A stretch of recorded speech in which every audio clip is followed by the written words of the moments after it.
जय माता दी। ये कथा पहाड़ों की गोद में बसे एक छोटे से कस्बे शिव नगरी की है। कहते हैं वहां मां भगवती सिर्फ विराजती नहीं, वहां मां जागती हैं। उसी शिव नगरी में रहती थी एक साधारण सी लड़की गौरी। उम्र कम थी लेकिन आंखों में थकान बहुत ज्यादा।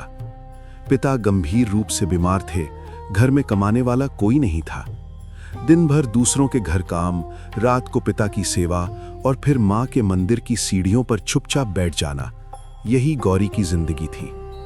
वो रोज बस यही कहती, मां मेरे पापा बच जाएं, बाकी सब मैं सह लूंगी। लेकिन दिन बीतते गए और एक रात डॉक्टर ने वाक्य अधूरा छोड़ दिया, दवा के लिए पैसे चाहिए वरना।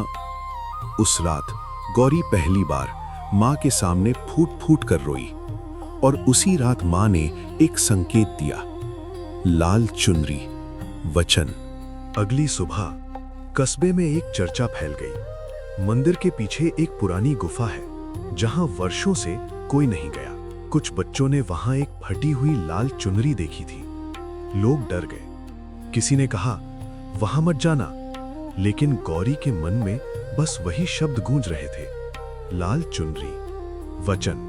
पिता की सांसें और भारी हो रही थीं और उसी शाम गौरी ने डर के बावजूद गुफा की ओर कदम बढ़ा दिए। अंधेरा, ठंडी हवा और हर कदम पर मां का नाम, जय माता दी। गुफा के भीतर अंधेरा घना था, टॉर्च बंद हो गई, माचिस की लौ जली और दीवार पर एक वाक्य दिखा, जो मां को दिल से पुकारे मां उसे रास्ता देती है। तभी पीछे से एक आवाज आई, कौन है? एक वृद्ध साधु प्रकट हुआ। उसने कहा, मां ने तुझे चुना है क्योंकि मां सत्य देखती है। साधु ने गौरी को एक लाल चुनरी सौंपी और कहा, 3 रात मां का नाम लेना और चौथी सुबह जो पहला मदद मांगे उसकी सहायता करना, यही मां का वचन है। 3 रातें बीती। पिता की हालत धीरे धीरे स्थिर होने लगी और चौथी सुबह दरवाजा खटखटाया गया। एक छोटी बच्ची बोली, दीदी मेरी मां गिर गई है। गौरी का मन डगमगाया, लेकिन मां का वचन याद आया।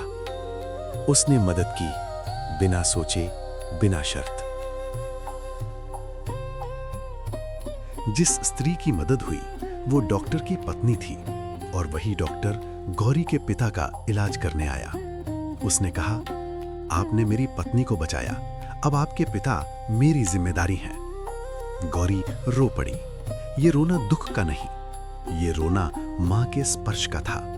मां भगवती हमेशा चमत्कार नहीं देती, कई बार वो हमें चमत्कार बनने का अवसर देती हैं। जय माता दी। अगर आपको ये वीडियो थोड़ा भी अच्छा लगा हो तो कृपया वीडियो को लाइक, सब्सक्राइब और कमेंट जरूर करें।